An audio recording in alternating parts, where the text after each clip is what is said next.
Close your eyes for a moment and imagine the first light of dawn breaking over Mount Olympus. The air is cool and crisp, carrying the scent of wild thyme and mountain laurel. Mist clings to the peaks like a soft blanket, and as the sun begins its slow climb, the marble columns of the divine palaces catch the light and glow with a warmth that feels almost alive. You can hear the distant trickle of springs, the whisper of wind through cypress trees, and somewhere far below, the faint bleating of goats on the mountainside. This is where the gods live, or at least, where the ancient Greeks imagined them living. And here's the curious thing.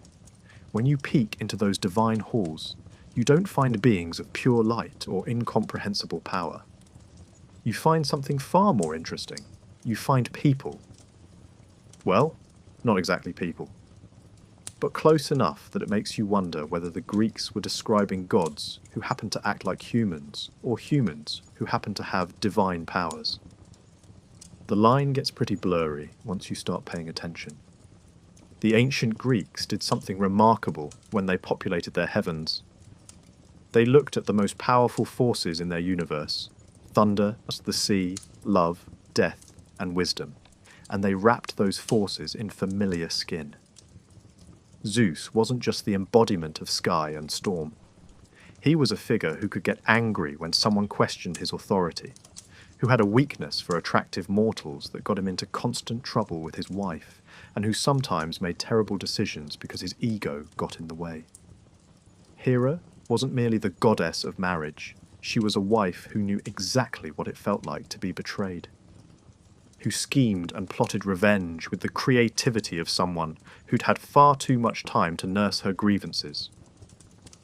Think about that for a second. The Greeks could have made their gods distant and perfect, being so far removed from human experience that relating to them would be impossible.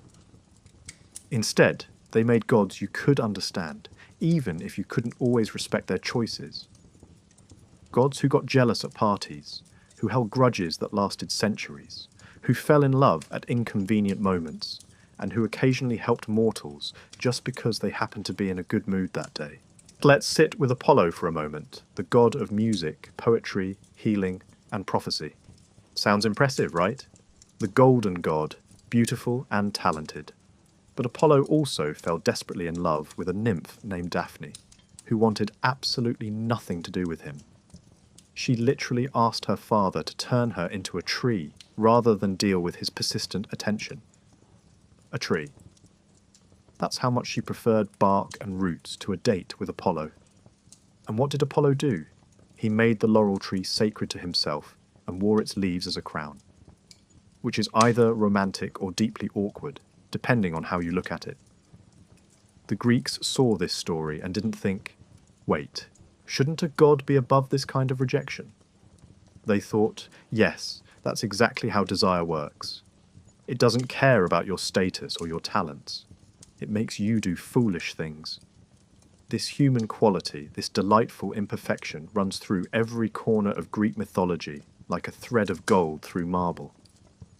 Athena, goddess of wisdom, got into a weaving contest with a mortal woman named Arachne because Arachne claimed she was a better weaver.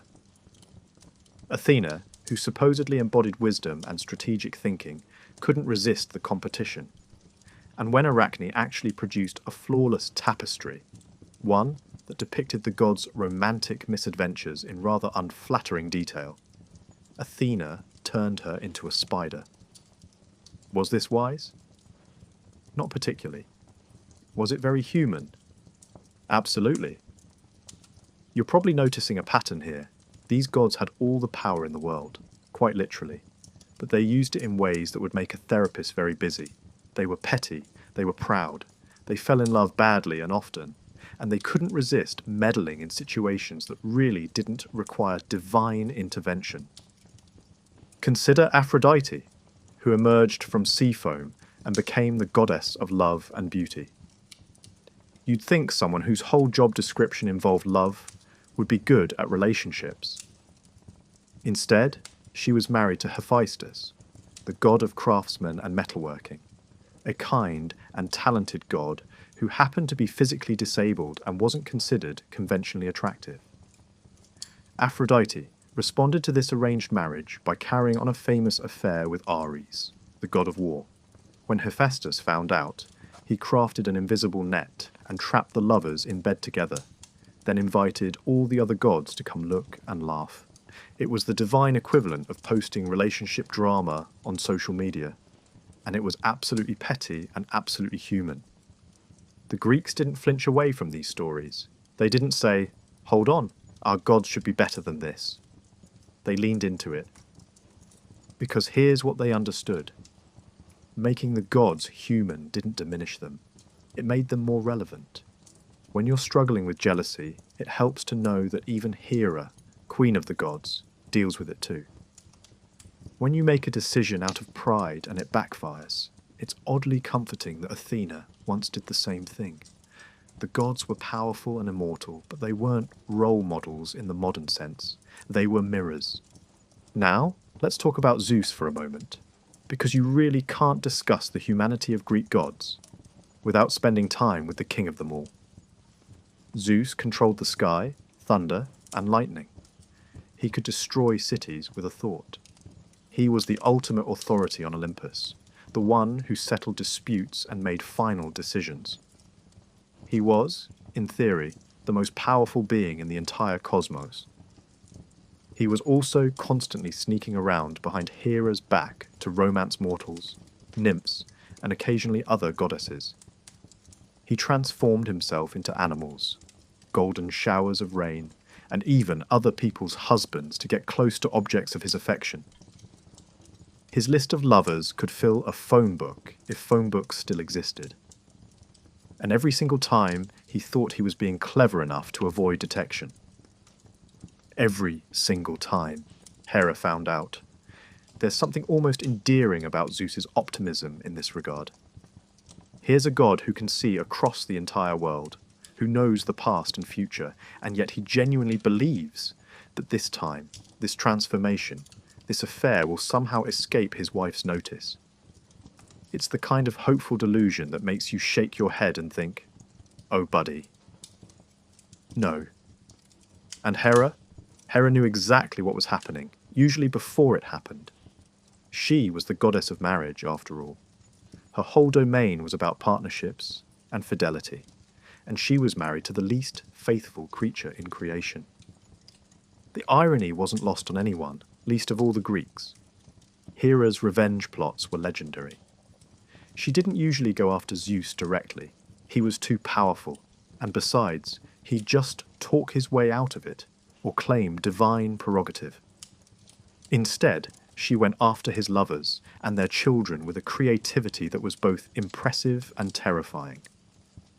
When Zeus got involved with the mortal woman Semele, Hera disguised herself as Semele's old nurse and planted seeds of doubt. If Zeus really loves you, she suggested, he should appear to you in his true divine form, not as a mortal. Semele, convinced this was a reasonable test of affection, asked Zeus to reveal himself fully. Zeus, bound by an oath, did so, and his divine radiance instantly incinerated her. Hera's revenge was subtle and devastating, and didn't require her to lift a finger directly against her target. Was this ethical? Absolutely not. Was this the action of a perfectly rational divine being? Not even close. Was it understandable? Well, yes. If you spend eternity married to someone who treats fidelity as a suggestion rather than a commitment, you might develop some unhealthy coping mechanisms too. The Greeks watched these divine soap operas unfold and saw their own lives reflected back. Marriages were complicated in ancient Greece, often arranged and political. Love was something that happened despite marriage, not always within it. The gods' messy relationships validated mortal experience.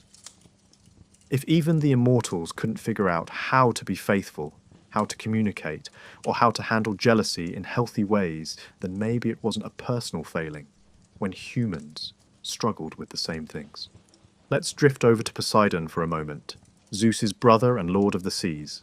Poseidon had a temper that could sink ships and destroy coastal cities. He was moody, unpredictable, and held grudges that lasted decades. When he felt slighted, the ocean itself became dangerous. And yet, there were moments of unexpected gentleness too. He fell in love with the mortal woman Tyro and came to her as a wave, enfolding her in water that somehow didn't drown her. Later, he had a long and apparently stable relationship with Amphitrite, a sea nymph who became his wife. She didn't have the same public drama with him that Hera had with Zeus, which suggests that even among the gods, some relationships worked better than others. Poseidon's moods mirrored the sea itself, sometimes calm and generous, sometimes violent and destructive, and always, always worthy of respect. Ancient sailors would pour wine into the water before voyages, little offerings to keep the sea god happy. They understood that Poseidon was like any powerful person, better as an ally than an enemy and prone to taking things personally. The sea was powerful, but the sea god was emotional. That combination made him understandable in a way that a simple force of nature never could be. Then there's Demeter, goddess of the harvest and grain, whose story might be one of the most emotionally resonant in all of mythology. When her daughter Persephone was abducted by Hades, lord of the underworld, Demeter's grief was so profound that she stopped doing her job. Crops failed. Nothing grew. The whole world started to starve because a mother was searching for her missing child. Think about the implications of that. A goddess with cosmic responsibilities basically said, "I don't care about any of that right now. My daughter is missing," and the Greeks didn't portray this as irresponsible or selfish. They portrayed it as completely natural. Of course, a mother would abandon everything to search for her child. Of course, grief would override duty. The fact that Demeter was a goddess didn't change the fundamental truth of her response. If anything, it validated it. When Persephone was found, through negotiations that resulted in her spending part of each year in the underworld with Hades, Demeter's joy brought spring back to the world. But every year when Persephone returned to the underworld, Demeter's sorrow made the world cold and barren again. The Greeks literally explained the seasons through a mother's emotional cycle. Winter was Demeter's depression. Spring was her relief. The entire agricultural year revolved around one goddess's feelings about her daughter. You can't get more human than that. And what about Hades himself? Here's a god who got the short end of the cosmic stick. When Zeus, Poseidon, and Hades divided up the world after overthrowing their father, Zeus got the sky and supreme rulership, Poseidon got the seas, and Hades got the underworld, literally the land of the dead. It wasn't a glamorous assignment. Nobody sacrificed to Hades if they could help it, because praying to the god of the dead felt like tempting fate. He lived in eternal darkness, surrounded by the shades of the deceased. He was isolated, lonely, and generally avoided by both gods and mortals. So when Hades saw Persephone and fell in love, he did what he thought was reasonable. He abducted her. This was not, to be clear, a good decision. The Greeks didn't portray it as romantic either. Persephone was described as terrified and unwilling. But later versions of the myth suggest that over time she adapted to her role as queen of the underworld and even came to have real authority there. Some stories hint that she eventually developed genuine affection for Hades, who was, apart from that terrible first impression, apparently a faithful and respectful husband. Unlike Zeus, Hades didn't have a parade of lovers. He stayed home, did his job, and shared his kingdom with his wife. It's a complicated story that doesn't have easy answers, much like real relationships. The Greeks didn't shy away from that complexity. They told the story anyway and let people interpret it through their own experiences. Ares, the god of war, was perhaps the most disliked of all the Olympians, even by his own parents.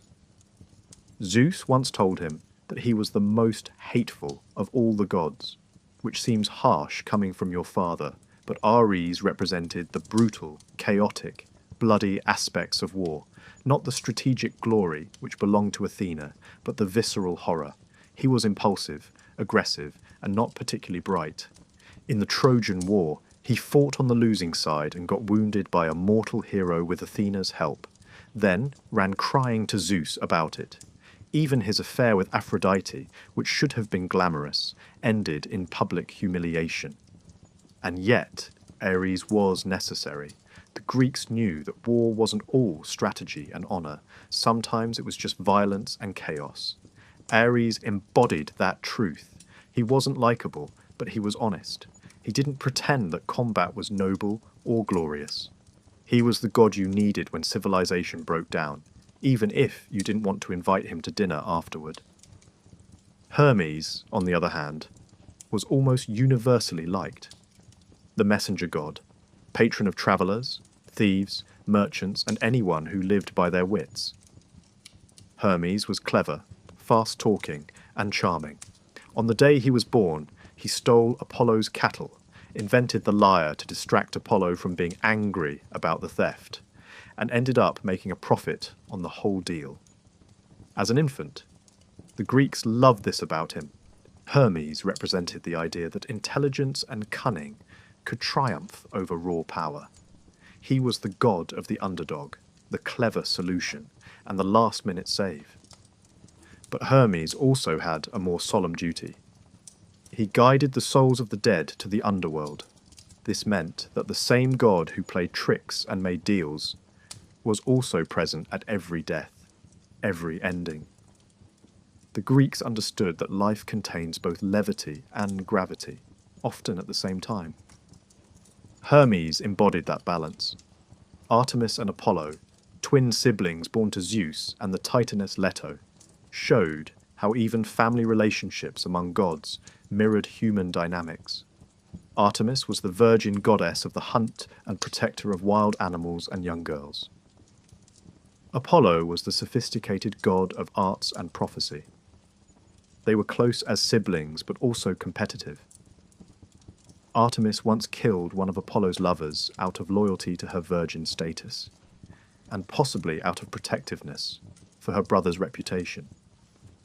Apollo, in turn, once tricked Artemis into accidentally killing someone she cared about, though accounts vary on the exact details and his motives. They had inside jokes, shared history, and the kind of relationship where they could be supportive one moment and absolutely ruthless the next. Anyone with siblings knows this dynamic. The gods just played it out on a cosmic scale. Hephaestus deserves more attention than he usually gets.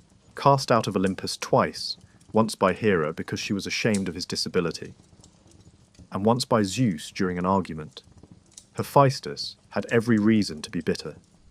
Instead, he became the divine craftsman, creating beautiful and functional objects of incredible power.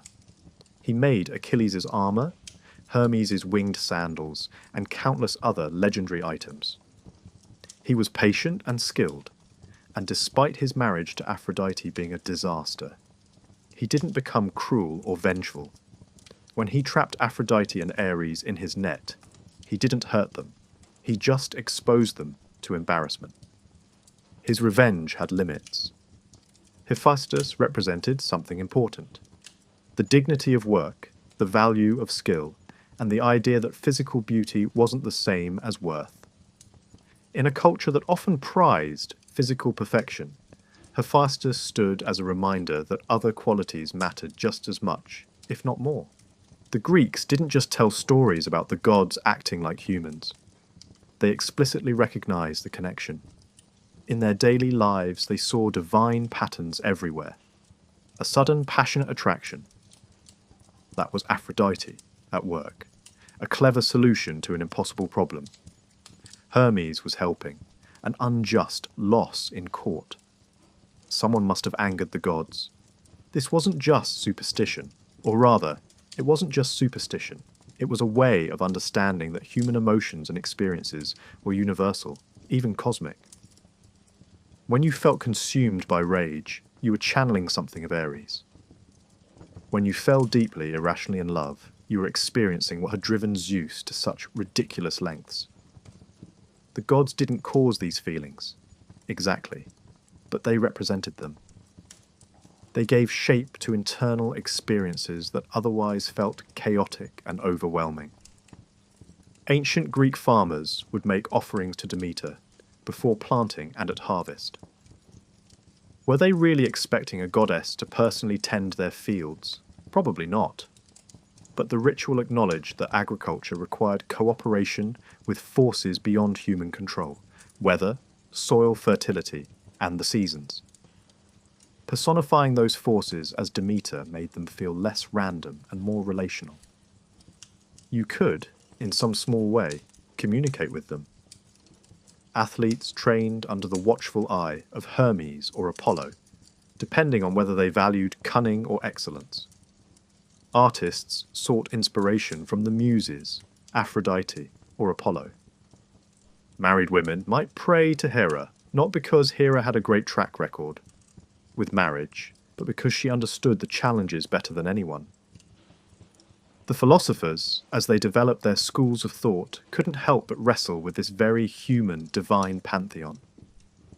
Socrates, Plato, and later Aristotle all found the traditional gods a bit problematic. If Zeus was supposed to represent ultimate justice, why did he act so unjustly? If the gods were perfect, why did they have all these very obvious flaws? But here's where it gets interesting. Even as philosophers questioned the literal truth of the myths, they didn't dismiss them entirely. Plato, in particular, seemed to understand that the myths served a purpose beyond factual accuracy. They were teaching stories, metaphors, and ways of thinking about virtue and vice. When he wrote his dialogues, he often had Socrates reference myths, sometimes inventing new ones, to illustrate philosophical points. The Stoics, who came later, took this even further. They argued that the gods represented aspects of nature and natural law.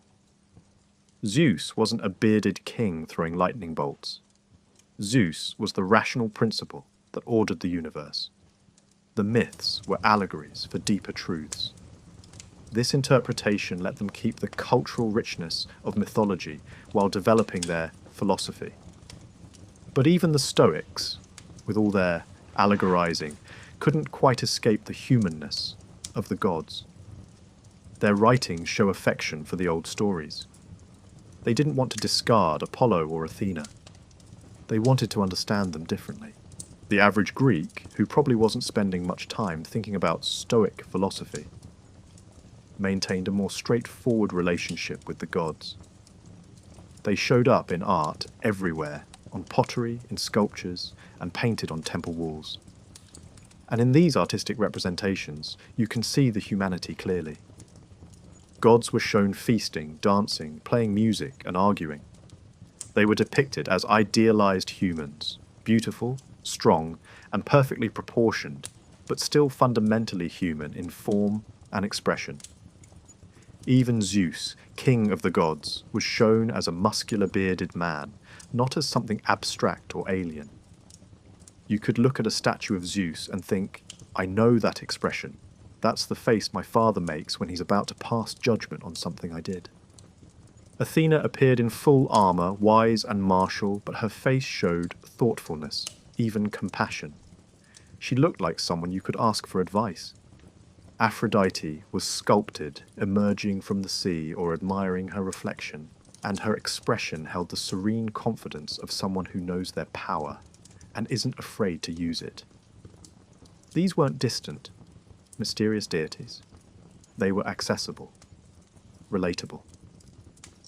In Greek theatre, the human-divine connection deepened. Tragedies often featured gods as characters, but more often they showed mortals dealing with the consequences of divine attention. Oedipus tried to avoid a prophecy from Apollo and fulfilled it through his attempts to escape. Agamemnon sacrificed his daughter to gain favourable winds from Artemis, then returned home to be murdered by his wife. Hippolytus rejected Aphrodite's gifts and paid for it with his life. These stories asked hard questions about fate, free will, justice, and divine caprice. But they asked them in human terms. The gods in Greek tragedy were powerful, but not all-powerful. They had their domains, their preferences, and their grudges. Mortals could sometimes bargain with them, trick them, or at least maintain dignity in the face of divine pressure. The relationship between gods and humans wasn't master and slave. It was more complex, almost contractual, with obligations and expectations on both sides.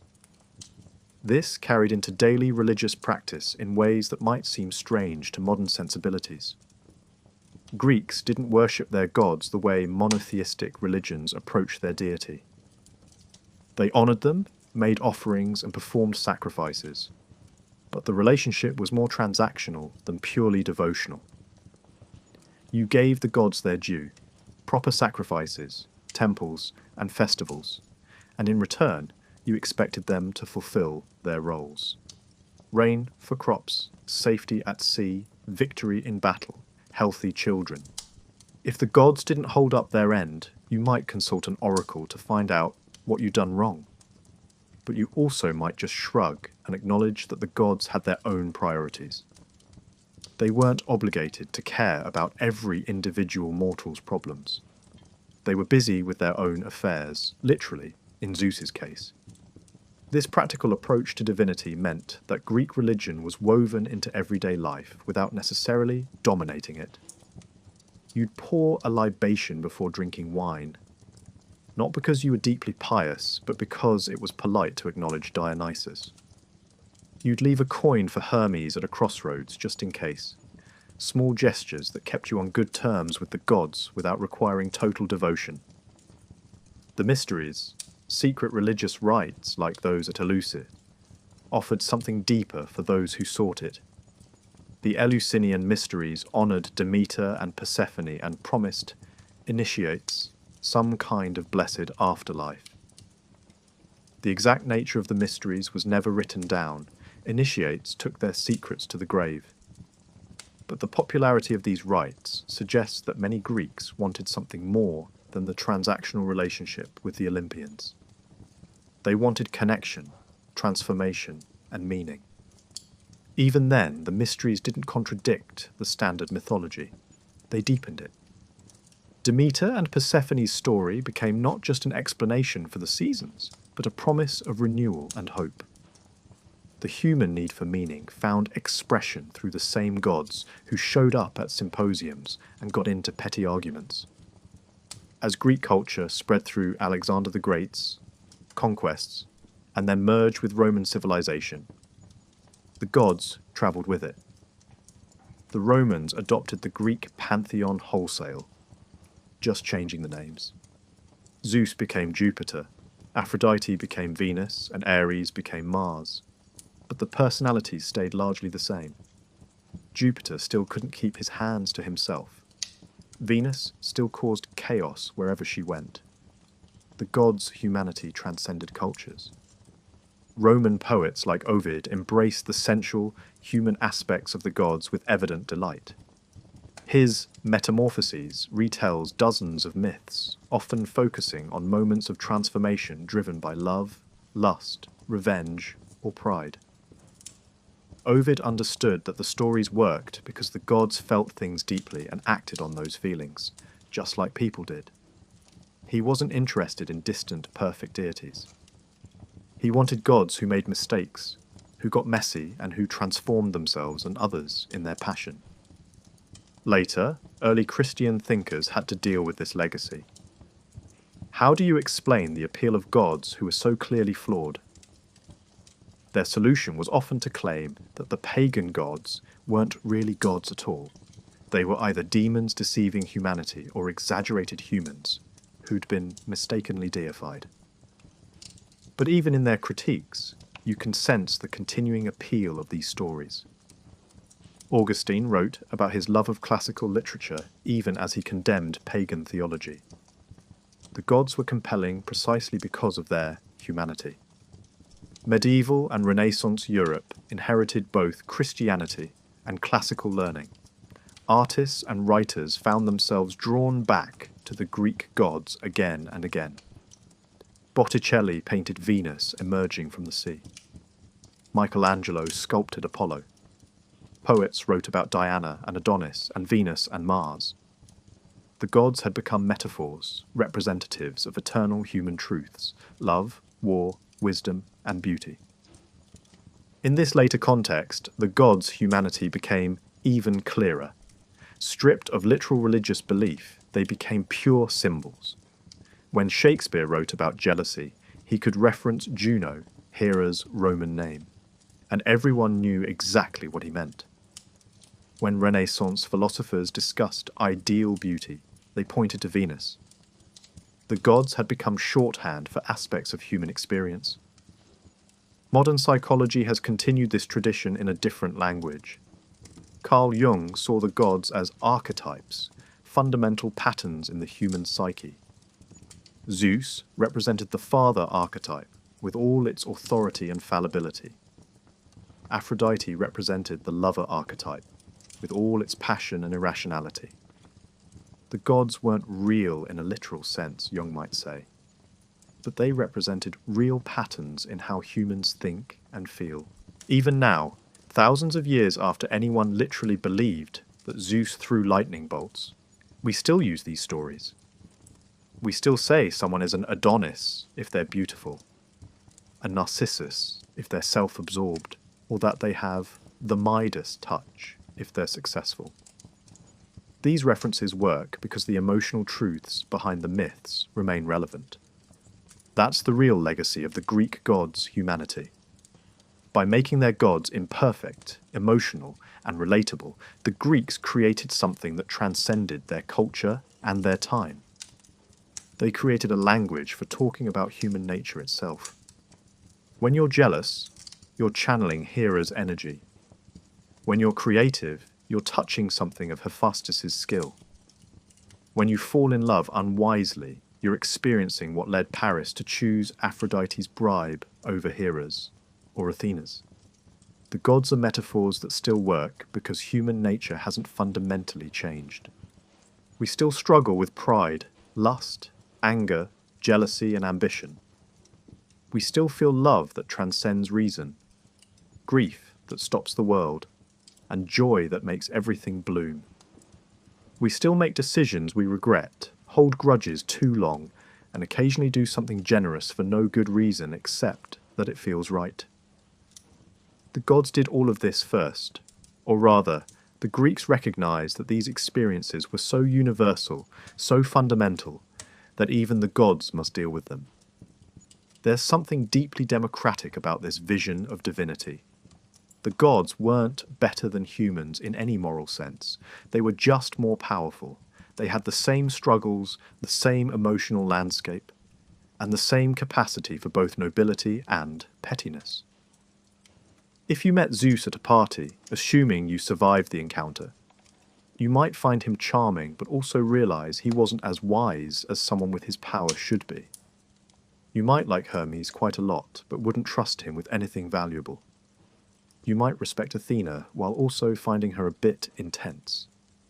The Greeks gave us permission to be fully human by showing us gods who were the same. They said, look, even the immortals mess up. Even the most powerful beings in existence struggle with the same things you do. There's comfort in that.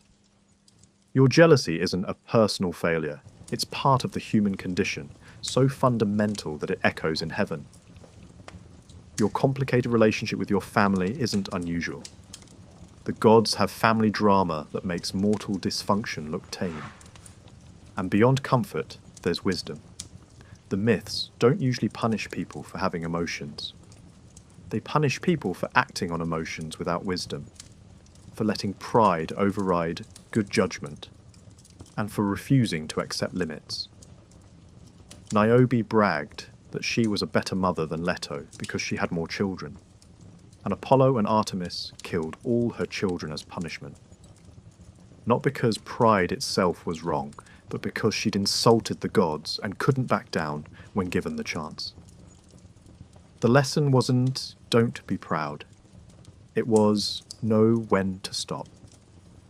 Arachne's skill at weaving wasn't the problem. Her inability to be gracious in victory, her need to humiliate Athena in her own tapestry, that was the problem. The myths taught nuance, not absolute rules. They showed that context matters, that relationships are complicated, and that even justified anger can lead you somewhere you didn't want to go. As you lie here considering these ancient stories, you might notice how they still resonate. The details change. We don't sacrifice bulls to Zeus anymore, and most of us don't particularly worry about angering Poseidon. But the emotional core remains. We tell different stories about love, jealousy, ambition, and loss, but we're exploring the same territory the Greeks mapped out thousands of years ago. Their genius was recognizing that gods didn't need to be perfect to be meaningful. In fact, perfect gods might not be meaningful at all. How do you relate to perfection? How do you learn from it? But a god who makes mistakes, who feels things deeply, who struggles with the same challenges you do, that's a god you can understand. That's a god whose stories might actually teach you something about yourself. The Greeks looked at the divine and saw humanity. They looked at humanity and saw something divine. The reflection worked both ways. We contain multitudes, just like the gods. We're capable of wisdom and foolishness, generosity and pettiness, great love and petty revenge. We're Athena, planning carefully, and Ares, charging in blindly. We're Aphrodite, falling in love, and Hera, defending what's ours. We're Apollo, creating beauty, and Artemis, protecting our boundaries. All of it is human. All of it is divine. The Greeks understood that these weren't opposites, but points on a spectrum, different expressions of the same fundamental forces. So, as dawn continues to break over that imagined Mount Olympus, as the gods wake and begin another day of their complicated, dramatic, very human existence, remember that those stories were always about us. The gods were a mirror, and in their reflection the Greeks saw themselves, flawed, passionate, striving, occasionally noble, often foolish, and always, always human. That's what makes the stories immortal. Not the magic or the monsters or the superhuman feats, but the recognition that whether you're a god on Olympus or a person trying to get through another day, you're dealing with the same fundamental experiences. Love, loss, pride, shame, joy, grief, hope, despair, the whole complicated mess of being conscious and emotional and alive. The Greeks gave us gods we could understand, and in doing so, they helped us understand ourselves. That gentle wisdom still echoes across the centuries, as fresh as the dawn light touching those marble temples, and as relevant as the emotions you felt yesterday and will feel tomorrow. The gods were human, humans were divine, and in that paradox lies a truth worth carrying with you into sleep. You contain the same complexity, the same potential for both mistakes and magnificence that the Greeks saw in their gods. You're heir to that same rich, messy, beautiful humanity. Sweet dreams, mortal.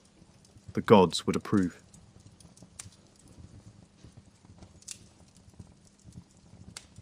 This is the story of how winter came to be, how spring learned to return, how a mother's love changed the very fabric of the earth, and how a young woman discovered that sometimes the most important journeys are the ones we never plan to take. Now, picture this. A world without winter. No, really. Imagine it for a moment. Every single day the temperature hovers right at that perfect spot where you don't need a jacket but you're not sweating either. The kind of weather that makes you think, I should go for a walk, and then actually do it. That was the world before our story begins. The goddess Demeter had arranged it that way. She was the goddess of the harvest, of grain, of everything that grows and feeds humanity. And she'd gotten really, really good at her job. Too good, some might say. Though who's complaining about perfect weather and unlimited fresh bread? Demeter had figured out the formula for eternal abundance.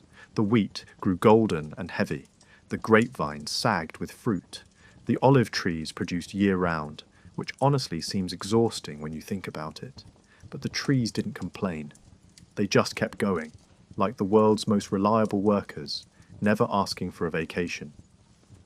But here's the thing about perfection. It can get a little monotonous. The farmers knew exactly what to expect every single day. Plant, water, harvest, repeat. Plant, water, harvest, repeat. No surprises, no drama, just an endless succession of identical, gorgeous, productive days. And living right in the middle of all this abundance was Persephone. Now, Persephone wasn't interested in the technical aspects of agriculture. And who could blame her? She was young, though immortal, which complicates the concept of age quite a bit. And she spent her days doing exactly what she wanted, which mostly involved wandering through meadows, picking flowers, and generally existing in that state of contentment that makes other people slightly jealous. Her mother kept a close eye on her. Perhaps too close, if we're being honest. Demeter had poured all her considerable divine energy into two things: keeping the world fed and keeping Persephone safe. And she was excellent at both. Maybe a little too excellent. Persephone didn't mind. Not really. She loved her mother. She loved their life together. But there was something in her, some small seed of curiosity, that wondered what else existed beyond the eternally blooming meadows. Though she'd never say it out loud because, let's face it, complaining about living in paradise feels ungrateful. She had her favourite spots, of course. There was a grove of pomegranate trees where the fruit hung like small red lanterns. A field of narcissus flowers that released their perfume into the air so thickly you could almost taste it. A stream that ran clear and cold over smooth stones, where she'd sit and trail her fingers through the water, watching small silver fish dart away from her shadow. The nymphs who attended her were lovely company, in their way. They'd gossip and laugh and braid flowers into each other's hair. They'd race through the grass and dance in circles, and do all the things that young immortal beings do when they have infinite time and no responsibilities. But Persephone sometimes felt like she was watching her own life from a slight distance, like an actress who'd been playing the same role for so long she'd forgotten there were other parts she could audition for. Her mother's love surrounded her like a warm blanket. Protective. Constant, just a tiny bit suffocating. Though Persephone felt guilty even thinking it. You know how sometimes you'll take the same route to work for years, and one day you suddenly notice a building you've passed 1,000 times, but never really seen. The world of eternal spring had become like that for everyone except Demeter. Familiar to the point of invisibility.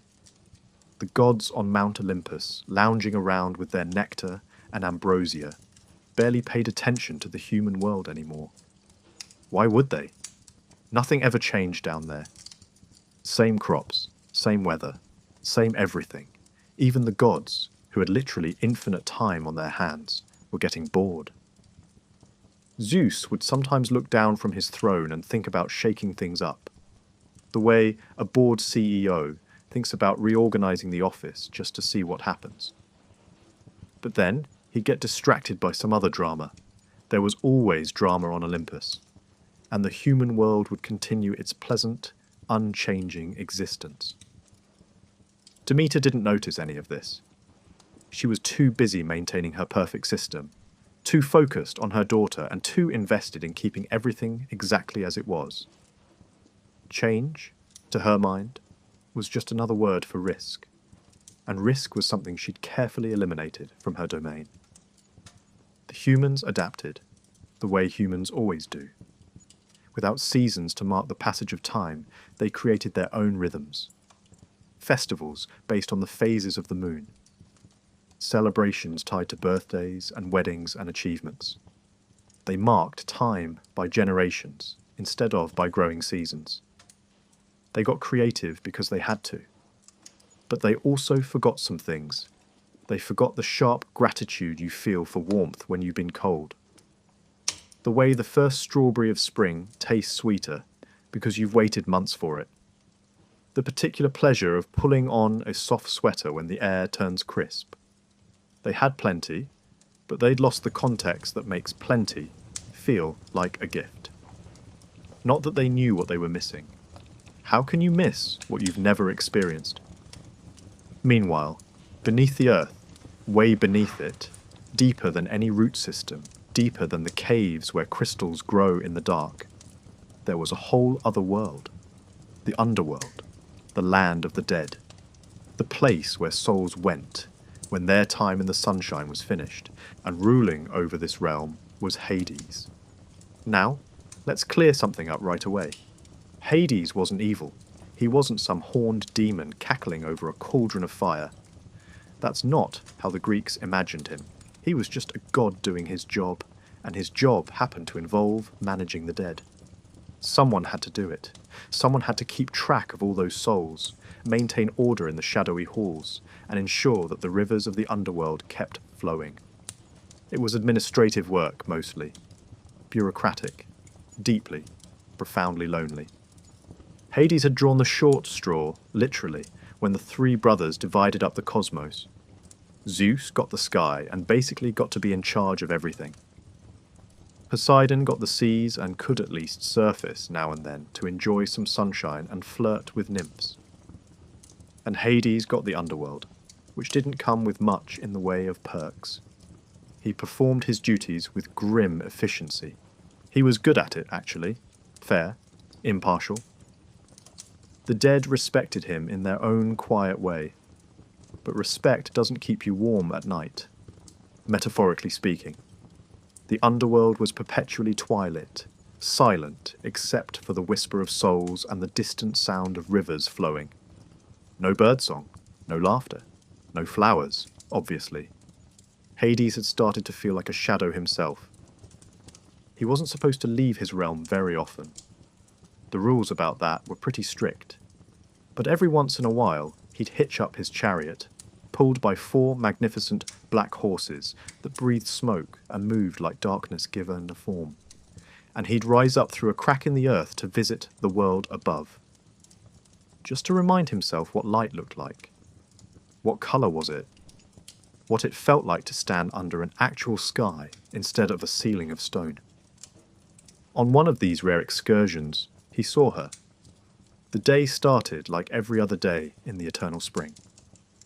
Persephone woke to sunshine streaming through her window. She stretched. She dressed in something light and flowing. Immortals don't really need to worry about fashion, but they do anyway. She ate some honey-drizzled figs and fresh bread that somehow tasted exactly like it had yesterday, and would taste tomorrow. Her mother was already up, of course, tending to some agricultural matter that required her divine attention. Something about wheat yields in Thessaly. Or was it great production in Thrace? Persephone had stopped keeping track, so Persephone wandered out into the morning, accompanied by her usual group of nymphs, and headed toward her favourite meadow. The one with the narcissus flowers. They were in bloom, which they always were, but somehow today they seemed more fragrant than usual. Sweeter. Almost intoxicating.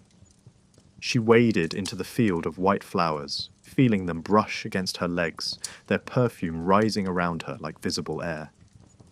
The nymphs scattered across the meadow, laughing and calling to each other, their voices blending with the sound of bees and the whisper of grass moving in the breeze.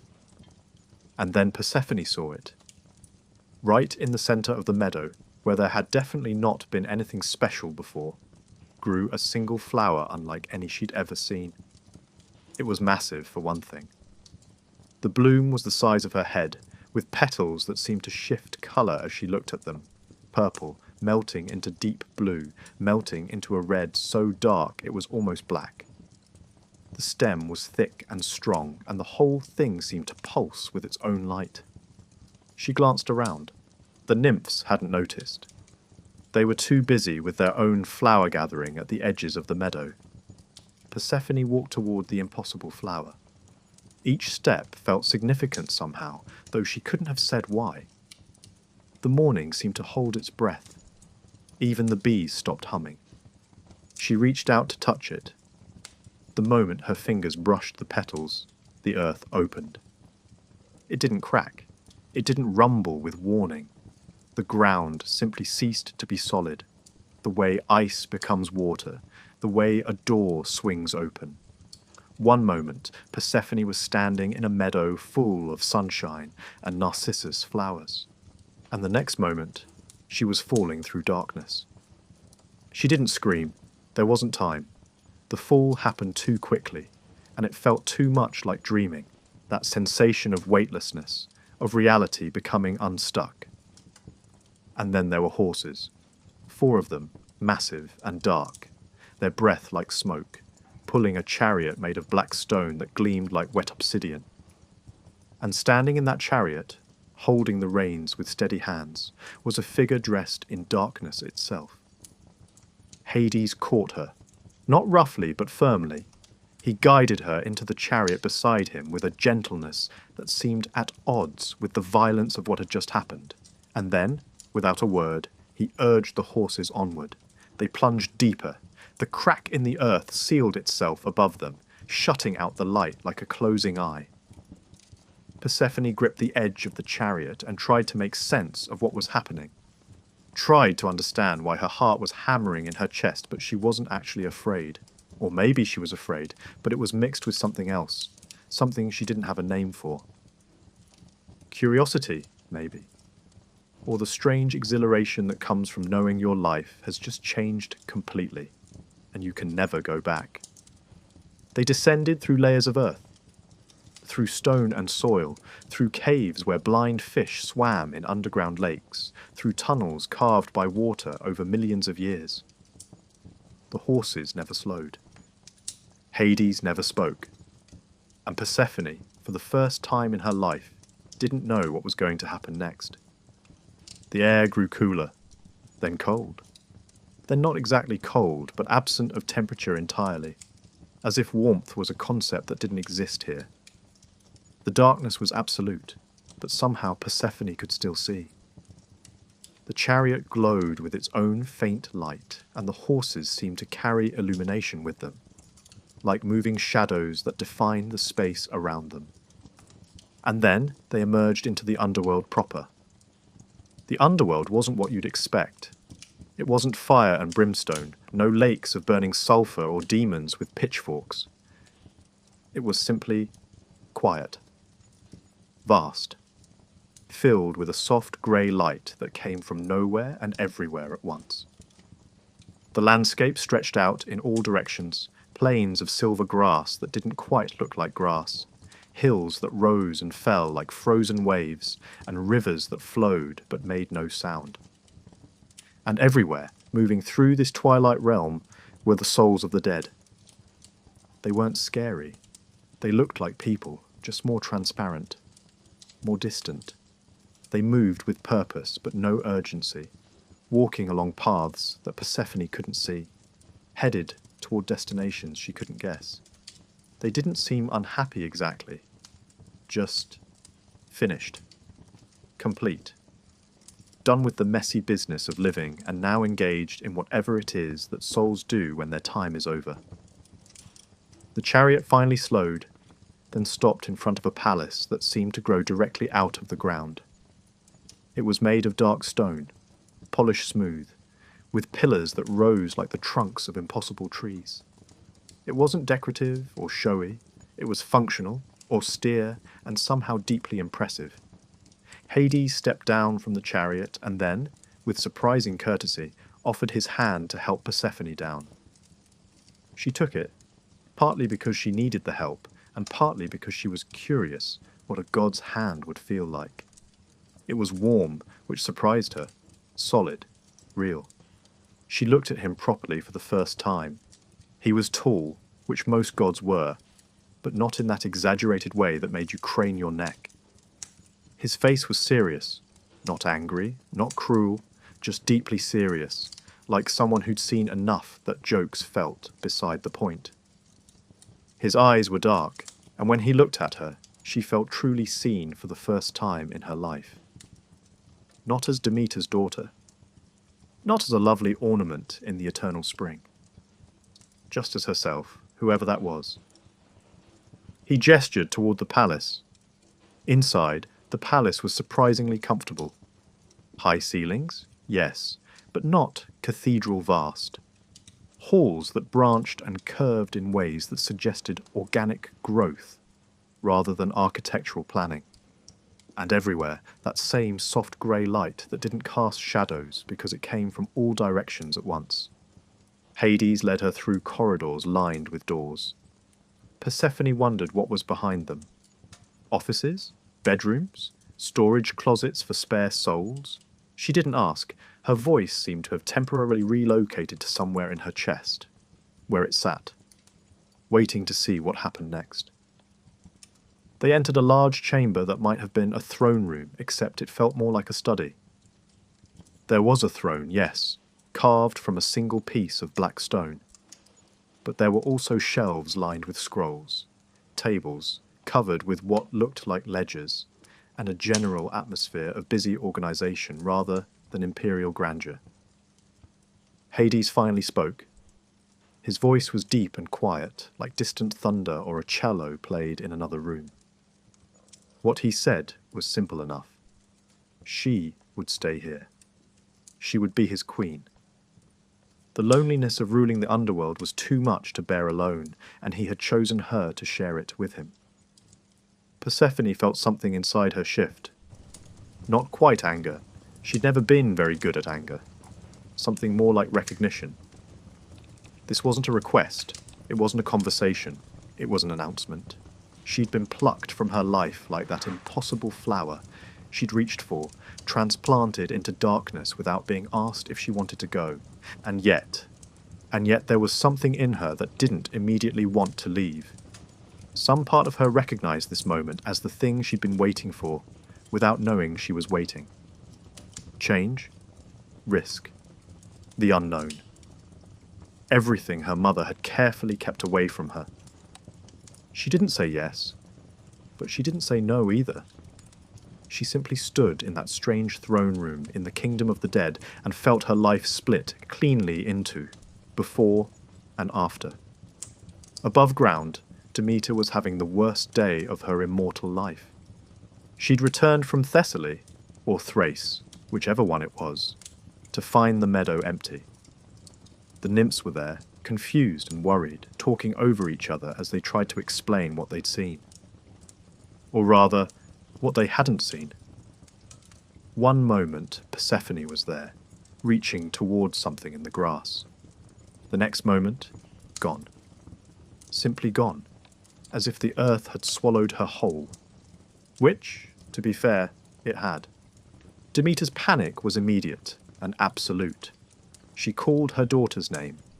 She searched the meadow, the surrounding fields, the groves, and the streams. She questioned the nymphs again and again, hoping they'd remember some crucial detail they'd forgotten. She scoured the landscape looking for any sign, any clue. Nothing.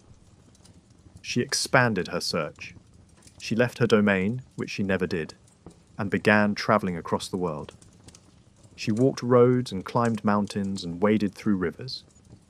She asked everyone she met, gods, nymphs, mortals, even animals, if they'd seen her daughter. Most hadn't. Some offered sympathy. None had answers. Days passed, then weeks. Demeter's panic hardened into something darker. Grief mixed with rage, forming a volatile compound that would have consequences for everyone.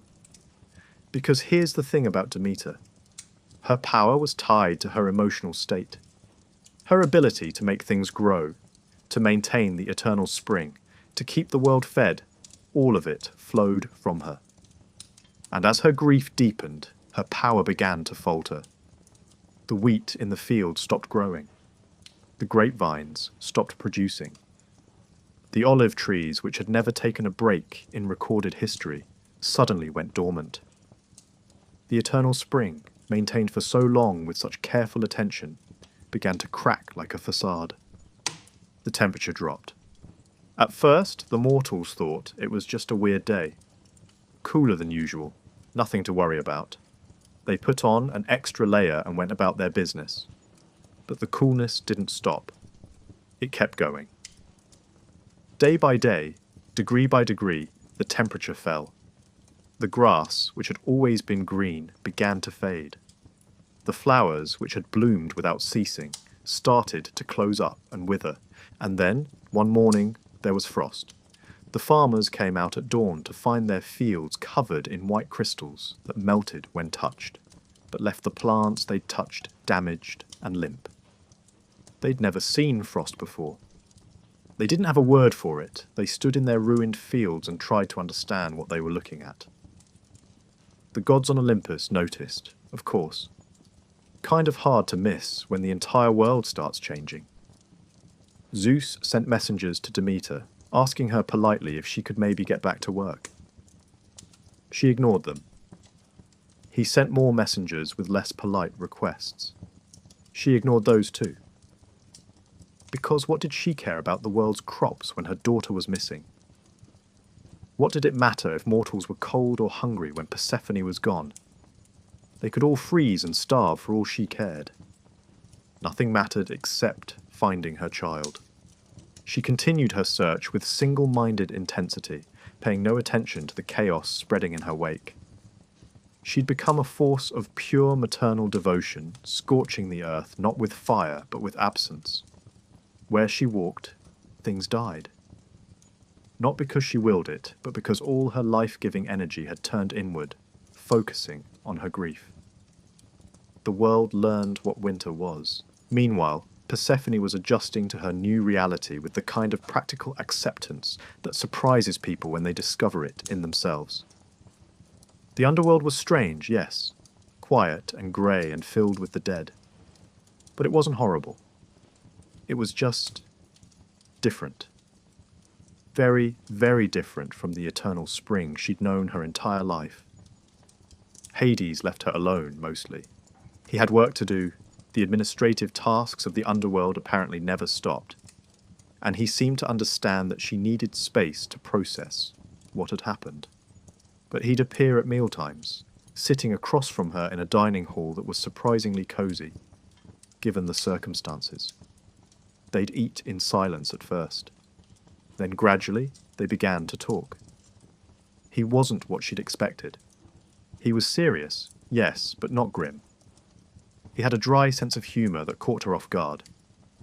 When she made a joke about the underworld's interior decoration, or lack thereof, he actually laughed. It was a rusty sound, like a door opening after years of being closed, but it was genuine. He told her about his work, about the responsibility of shepherding souls, of maintaining the delicate balance of the afterlife. He spoke of it not with pride, but with a kind of resigned dedication. It was his burden, yes, but it was also his purpose. Someone had to do it. She found herself talking to him in return, about the eternal spring, about her mother's protective love that sometimes felt like a beautiful cage, about the feeling she'd had right before the earth opened that her life was about to start for real. Days passed, or what passed for days in a realm without sun. Persephone explored the palace, discovering rooms she didn't know existed, a library filled with scrolls containing the stories of every soul who'd ever lived. A garden, yes, a garden in the underworld, where strange pale plants grew without light. A balcony that overlooked the fields of asphodel, where ordinary souls wandered in their peaceful, purposeless eternity. She still missed the sun. She missed colour. She missed her mother, though that feeling was complicated by other feelings she was still sorting through. But she didn't feel like a prisoner, exactly. More like someone who'd opened a door they didn't know was there and found an entirely different house on the other side. The palace had a kitchen, which seemed funny when you thought about it. The dead didn't eat, but Hades, being a god, still needed sustenance, and apparently he'd maintained this small reminder of the living world. Persephone had been invited to eat with him, but she'd always declined. Not because the food wasn't good. The underworld's kitchen somehow produced meals that rivaled anything she'd eaten in her mother's realm. Fresh bread that steamed when broken open. Honey that glowed gold even in the grey light. Fruits that looked like they'd been picked that morning from trees that didn't exist here. She didn't eat because she'd heard the stories. Everyone had heard the stories. If you ate food in the underworld, you were bound to it. You couldn't leave. It was one of those rules that seemed arbitrary until you thought about it, and then it made a kind of mythological sense. Consumption as contract. You become part of what you take into yourself. So she'd politely declined every meal, accepting only water, which apparently didn't count. And Hades had never pushed, never insisted. He'd simply had food prepared and placed before her, then waited to see what she'd do. But on this particular day, she'd lost count of how many. She was hungry. Properly, deeply hungry in a way she hadn't been before. And sitting on the table in front of her was a pomegranate. Not just any pomegranate. The underworld version. The skin was a deeper red than any she'd seen, so dark it was almost purple. When Hades cut it open, slowly, carefully, with a small knife that caught the grey light, the seeds inside glowed like rubies, like drops of captured light, like tiny hearts. They looked at each other across the table. She saw the question in his eyes, unspoken but clear. This was a choice. He wouldn't force her. He'd brought her here without asking. Yes. But this? This was entirely up to her. She thought about her mother, searching the world above, grief-stricken and desperate. She thought about the eternal spring, the safety, and the predictability. She thought about this strange kingdom of shadow and silence, and the serious God who ruled it with unexpected gentleness. She reached out and took 6 seeds. Just 6, though the pomegranate held hundreds. She placed them in her palm, watching how they caught the light. They were beautiful. They were a decision. They were a door closing and a different door opening. She ate them, one by one. They were sweet and tart and complicated, the way real things are, the way life is when it's not being carefully managed and protected. Hades didn't smile, exactly, but something in his face softened. Relief, maybe, or recognition. The understanding that she'd chosen to stay, at least partially, that she'd seen his kingdom and hadn't run. Back in the world above, things had gotten dire. The crops had failed completely. The trees stood bare and skeletal against grey skies. The temperature had dropped so low that water froze in the streams, forming this bizarre, solid substance that the mortals kept trying to figure out. Ice, they'd eventually call it, but right now they just called it the curse. Because that's what they thought it was. A curse from the gods. Punishment for some unknown transgression. They sacrificed what little food they had left, burning it in temples and praying for forgiveness. They didn't know that their suffering was just collateral damage from a mother's grief. Zeus, watching from Olympus, finally admitted that this couldn't continue. The humans were dying. The world was broken, and Demeter showed no signs of stopping her search or relenting in her grief. He needed to intervene, which he hated doing because it meant admitting that he'd lost control of the situation. He sent Hermes, the messenger god, the only one who could move freely between all the realms, to investigate, to ask around, to find out what had actually happened to Persephone. Hermes, who was clever and quick and generally good at his job, started by questioning everyone who might have seen something. The nymphs, useless, they'd seen nothing. The local farmers, equally useless. Various minor deities who might have been passing through, mostly useless, though one river god mentioned seeing Hades' chariot emerging from the earth around that time, which was unusual. That was the thread he needed. Hermes followed it down, making connections, asking more pointed questions. And eventually, the truth emerged. Hades had taken her. The king of the underworld, lonely and tired of his isolation, had spotted Persephone in her meadow and decided she'd make a suitable queen. It wasn't exactly kidnapping by the standards of the gods. They had different rules about these things and looser interpretations of consent, which doesn't make it right, but does make it historically accurate to the stories. But it was close enough that Zeus knew he had a problem. Hermes travelled to the underworld to confirm the story. The meeting happened in that same throne room where Persephone had first stood. Zeus sent Hermes as his representative. Smart, since the king of the gods showing up personally would have made the whole thing feel more like an invasion. Demeter came too, of course, having finally learned where her daughter was. She'd wanted to charge in immediately, to tear the underworld apart stone by stone until she found Persephone. Zeus had talked her down, barely. Hades received them with perfect courtesy. He offered them seats, refreshments, and all the proper hospitality. Demeter refused everything, standing rigid with barely contained fury. Hermes accepted some wine, because he was Hermes and he was thirsty. And then Persephone entered the room. Demeter made a sound that wasn't quite a word. Relief and rage and love all compressed into a single syllable. She moved toward her daughter, arms outstretched, ready to embrace her and then immediately drag her back to the world above, where she belonged. But Persephone held up her hand, stopping her mother mid-stride. She looked different. Not dramatically so. She was still herself, still had the same face, the same eyes. But there was something else there now. A certainty. A groundedness. She'd found some core in herself that hadn't existed before, or had existed, but hadn't been tested. She'd eaten the pomegranate seeds, she told them. 6 of them. She'd made her choice. The room went silent. Even Hermes stopped drinking his wine, which was saying something. Demeter's face cycled through emotions too quickly to track. Shock, betrayal, confusion, back to rage.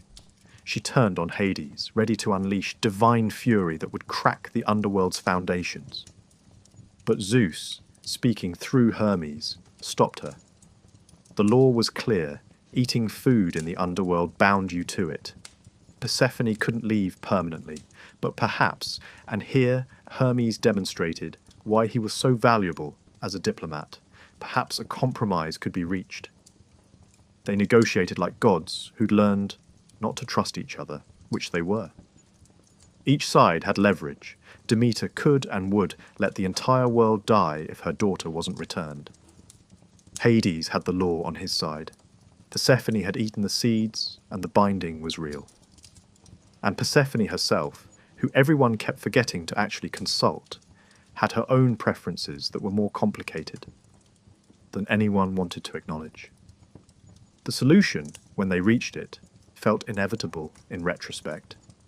A split custody arrangement, more or less, dictated by the number of seeds she'd eaten. 6 seeds. There are 12 months in a year.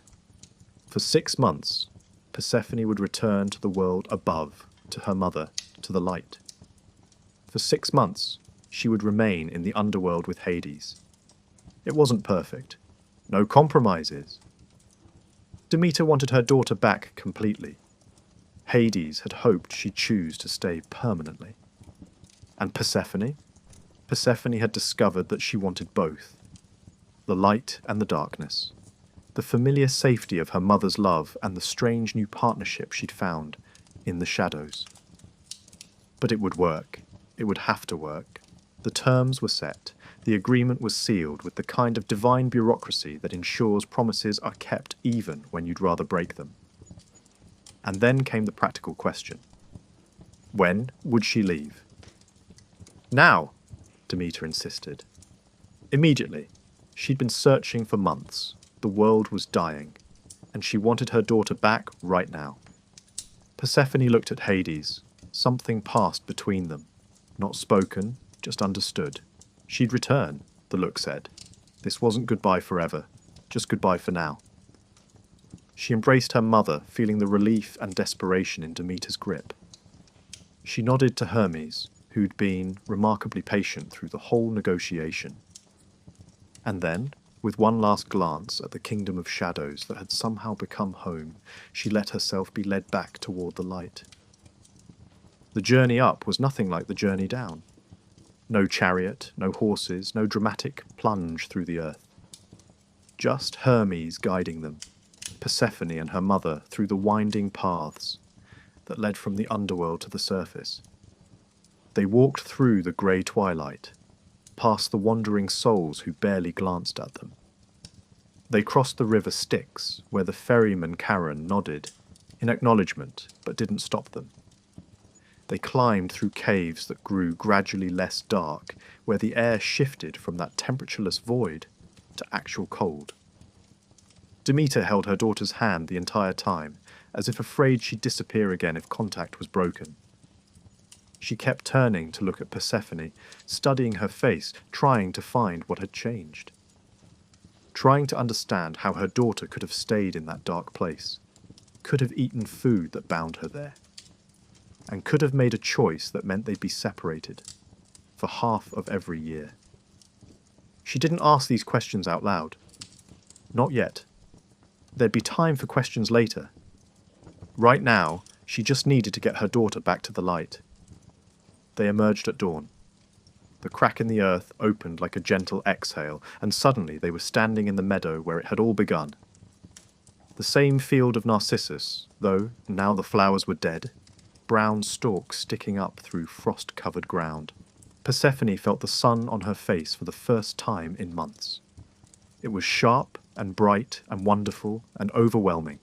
She'd forgotten how intense the world could be, how loud, how colourful, how alive.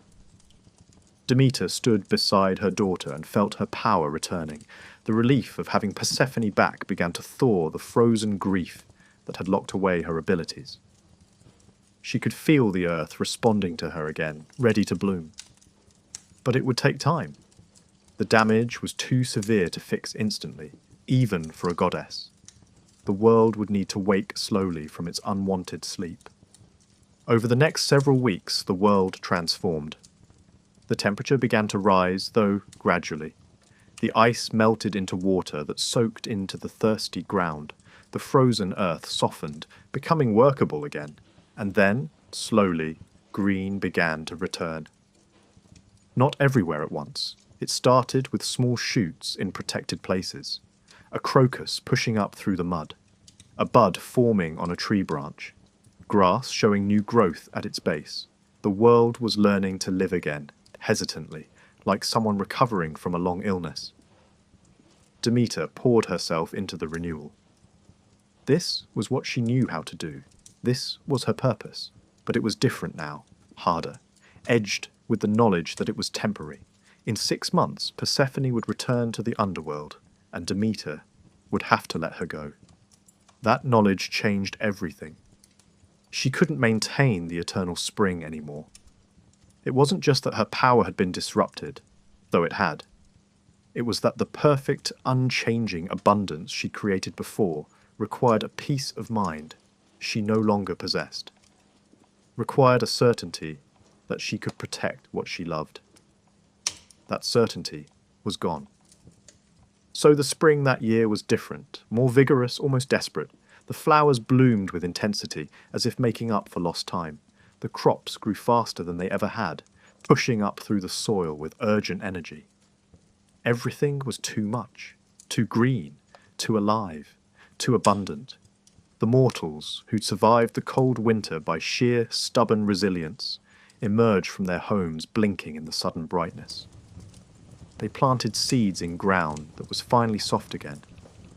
They tended new growth with grateful, careful hands. They'd learned something during the cold months. How to preserve food. How to prepare for hardship. How to appreciate warmth after knowing cold. Persephone spent those months with her mother, falling back into familiar patterns, but finding them changed. The meadows were the same, but she saw them differently now.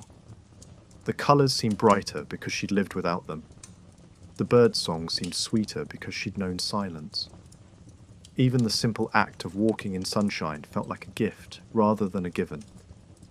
Her mother watched her constantly, protectively, trying to make up for the months of separation. But there was a new wariness in Demeter's love, a recognition that her daughter had become someone she didn't entirely know, someone who'd made choices that Demeter wouldn't have made for her. They didn't talk about Hades. Demeter couldn't bring herself to say his name, and Persephone didn't push. But she thought about him, about the quiet palace and the grey light and the way he'd looked at her across a table, seeing her clearly. She thought about the work he did, shepherding souls with patient dedication. She thought about returning and felt not dread, but a kind of anticipation mixed with sadness at leaving. The months passed. Summer came with its heavy warmth the way it always had, but now the mortals appreciated it. They worked in the fields under the sun and felt grateful for the sweat on their backs. They harvested crops and stored them carefully, remembering the hunger of winter. They celebrated the abundance while knowing, somehow, that it wouldn't last. As the time for Persephone's return to the underworld approached, Demeter's mood darkened. She became short-tempered and distracted. The plants responded to her emotional state, growing more slowly, the fruits ripening unevenly. It was subtle at first, but perceptible. Persephone tried to comfort her mother, tried to explain that she wasn't being taken away, that she was choosing to honour the agreement, that 6 months wasn't forever, that she'd return again in spring. But Demeter heard only that her daughter was leaving, going back to the darkness voluntarily, choosing the underworld, choosing him, over the light and safety of home. The day Persephone was to depart, Hermes arrived to escort her. He was professional about it, neither friendly nor cold, just doing his job. Demeter stood stiffly as her daughter embraced her, not quite returning the hug, her face set in lines of barely controlled grief. Persephone descended through the earth again, following Hermes through the winding paths. And behind her, above her, the world began its slow retreat into cold. The leaves on the trees, which had been green and full, began to change colour. Yellow at first, then orange, then red. They were beautiful in their dying, which nobody had expected. The mortals stopped their work to stare at the trees, transformed into flames of colour against the sky. And then the leaves fell. It happened over weeks, not all at once. The trees released their leaves in waves, carpeting the ground with colour that gradually faded to brown. The temperature dropped steadily. The grass stopped growing. The crops finished their cycle and died back, leaving stubble in the fields. The mortals harvested what they could and stored it away, remembering the lessons from the first winter. They prepared. They gathered wood for fires. They made warm clothes from wool and leather. They brought their animals into shelter. This time, when winter came, they were ready for it. And so it went.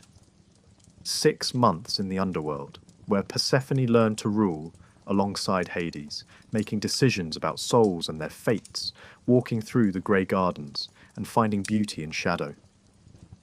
6 months in the world above, where she brought her mother joy and watched the earth bloom in response to Demeter's happiness. Each transition brought change. When Persephone descended, autumn came, then winter. The world withdrew into itself, resting. When she ascended, spring returned, then summer. The world exploded into life, growing and producing and celebrating existence. The mortals adapted.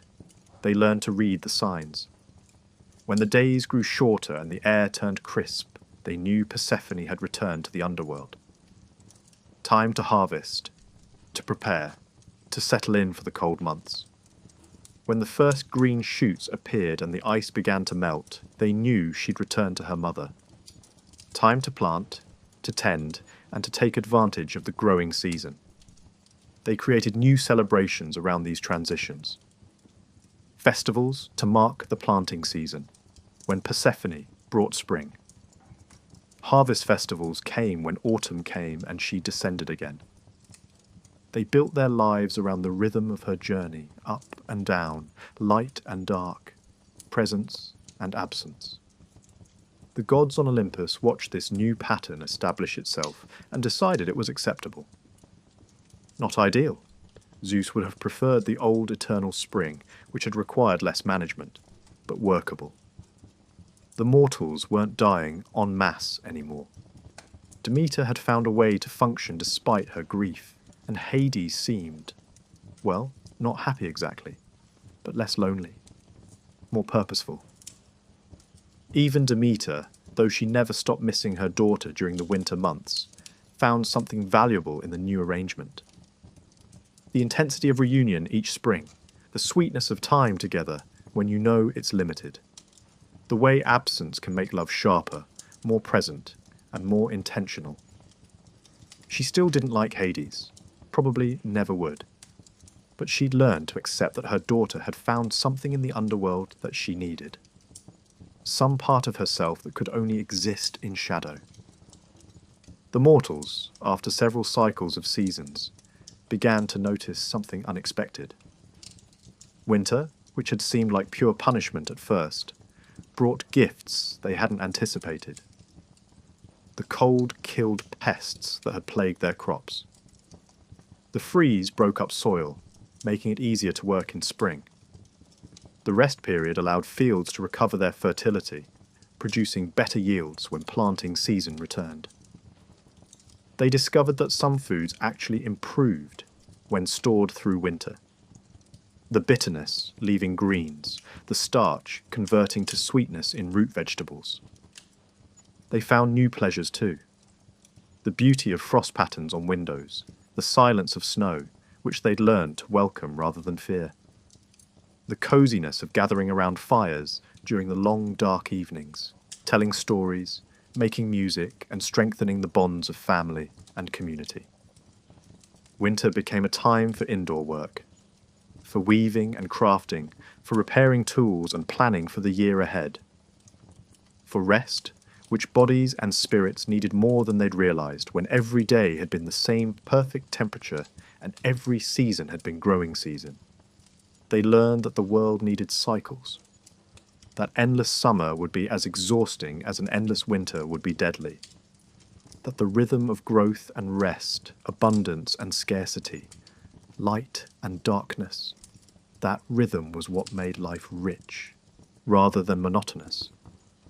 The philosophers among them started using seasons as metaphors. Life has its winters, they said, periods of hardship and withdrawal and waiting. But winter always ends, spring always returns. The trick is to remember that when you're in the cold and to prepare for winter when you're in the warmth. They were learning wisdom from the story playing out above their heads. From Demeter's grief and Persephone's journey and the compromise that had created the seasons. They were learning that loss and reunion, separation and return, were part of the pattern of existence. Meanwhile, Persephone was discovering who she was in the darkness. Not Demeter's daughter, not the girl from the meadow, but she herself was fully formed, with authority and purpose. She learned to judge souls with fairness, to distinguish between those who deserved punishment and those who deserved reward, to understand that most people fell somewhere in the middle. Not heroes, not villains, just humans who'd done their best with what they had. She developed a reputation for mercy tempered with justice, for seeing nuance in situations that Hades, worn down by centuries of similar cases, might have rushed through. She walked the fields of asphodel and spoke with the ordinary dead, learning their stories. She visited the Elysian fields, where heroes dwelt in eternal peace. She even ventured into Tartarus, where the truly wicked suffered their punishments and came away sobered but not frightened. Someone had to bear witness. Someone had to remember what evil looked like so they could recognize good when they saw it. Hades watched her grow into her role with something that might have been pride. They'd become partners in a way neither had expected. Not just husband and wife, though they were that too, in their own strange way, but colleagues, co-rulers, two people sharing an impossible burden and finding that together it was almost manageable. They developed routines, meals shared in comfortable silence or easy conversation, walks through the underworld's strange landscapes, pointing out things they found beautiful or interesting. Long discussions about how to handle particularly complex cases, bouncing ideas off each other until they found solutions. The loneliness that had driven Hades to take such drastic action in the first place had eased. The underworld felt less like a prison and more like a kingdom. Still austere, still serious, still grey and quiet, but now it was home to both of them for half the year. Persephone missed the sun during those months, missed colour and warmth and the feeling of grass under her feet. Missed her mother, though that relationship had become more complex. But she didn't regret her choice. The 6 pomegranate seeds had bound her to the underworld, yes, but they'd also freed her to become someone more complete than the girl who'd spent eternity picking flowers in an unchanging spring. And then spring would come, and she'd ascend again into light. The transition never got easier. Your eyes have to readjust to brightness after months of grey. Your skin has to remember how to feel the sun. Your heart has to open again to the chaos and colour of the living world. But every year she managed it. Every year she'd emerge from the earth and see her mother's face transformed by joy. Every year the world would respond to their reunion by blooming with renewed vigour. Persephone brought things back from the underworld, though nothing physical. She brought perspective, an understanding of endings that made beginnings sweeter, a knowledge of what lay beyond life that made life itself more precious. She'd seen what came after, and it wasn't terrible, which freed people to live more fully in the present. She told stories sometimes, carefully edited, about the underworld, about the souls she'd met and the lessons she'd learned, about the work of shepherding the dead and maintaining the afterlife. The mortals listened, fascinated and comforted. Death wasn't the enemy they'd imagined. It was just another kingdom, another part of existence, with its own rules and rhythms. Her mother didn't want to hear these stories. Demeter would change the subject whenever Persephone mentioned the underworld, would find urgent agricultural matters that required attention, would suddenly remember something that needed doing elsewhere. She couldn't bear to think about her daughter in that dark place, couldn't reconcile the Persephone who returned each spring with the queen of the dead she'd become. But gradually, over years and decades and centuries, Demeter softened. The sharp edges of her grief wore down. She began to see that her daughter hadn't been stolen so much as she'd found herself, that the girl who returned each spring was more whole than the one who'd been taken, that sometimes love means letting go, even when it hurts. Something else happened over time, subtle but significant. The underworld and the upper world, which had always been completely separate, began to influence each other in new ways. Seeds that fell to the ground in autumn when Persephone descended would rest in the dark earth all winter, in a kind of underworld of their own, before sprouting in spring when she returned. The cycle of death and rebirth that governed human souls began to mirror itself in the plant world. Things had to die to be reborn, had to end to begin again. The mortals planted their dead in the ground, returning bodies to the earth.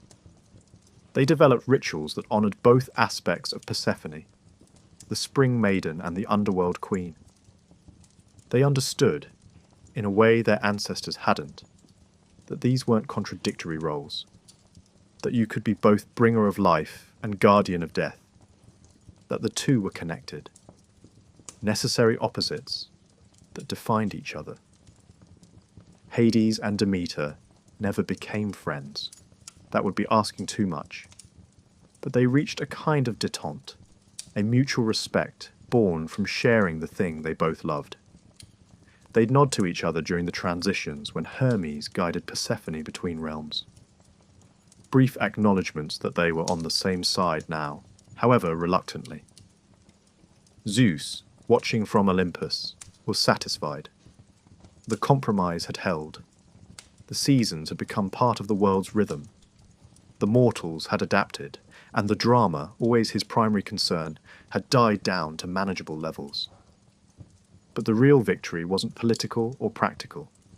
It was personal.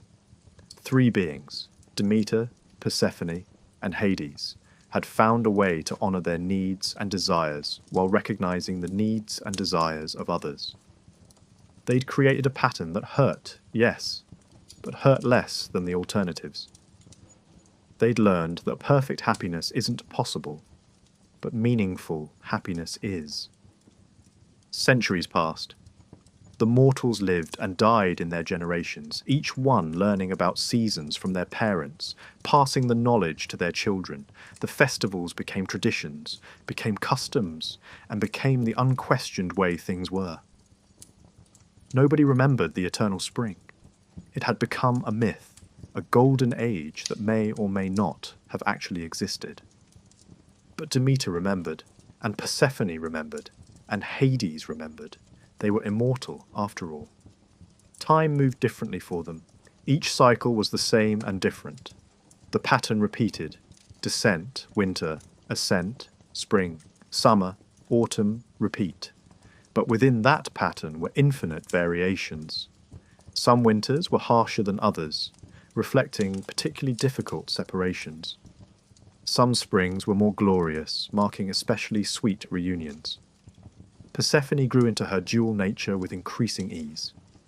She learned to carry both roles simultaneously, rather than switching between them. She was always both the spring maiden and the underworld queen, just as she was always both Demeter's daughter and Hades' wife. The contradictions that had seemed impossible at first became the foundation of her strength. She taught the younger gods and goddesses who came to her for advice that you could be more than one thing. That you could hold multiple truths at once.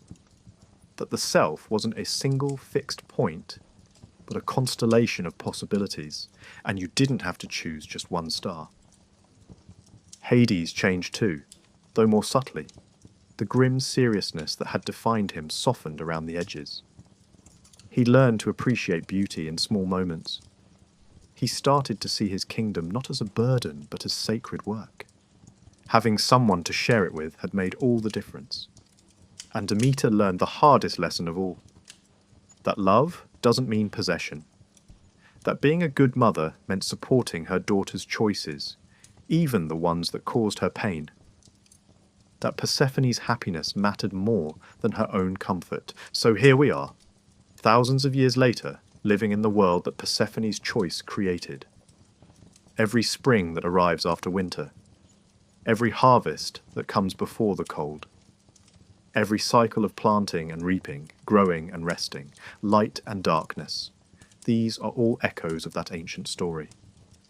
The seasons that govern your life, that determine when you plant your garden or when you pull out your winter coat, that shape the rhythm of the year, these came from a mother's grief and a daughter's courage and a compromise between the upper world and the lower. Think about that. The world changes because people change. Because relationships evolve. Because sometimes what seems like a catastrophe is actually a transformation. When winter comes and the world seems dead, remember that Persephone is in the underworld, doing necessary work, growing in ways that require darkness. When spring returns and everything blooms, remember that she's ascended again, bringing with her the wisdom she gained below. You live in a world of cycles because they lived through change. You experience rest and growth, endings and beginnings, because they learned that these things are necessary, that you can't have eternal spring without losing something essential, that the price of never losing anything is never growing. Let's bring this to a close now, gently. the way evening settles over a landscape. Persephone is still making that journey, up and down, light and dark, mother and husband, spring and winter. She'll make it tomorrow and the day after and every day forward, because that's the nature of cycles. They continue. Demeter is still releasing her daughter twice a year, and it still hurts, and she's still learning to be okay with that hurt, because it comes with joy too.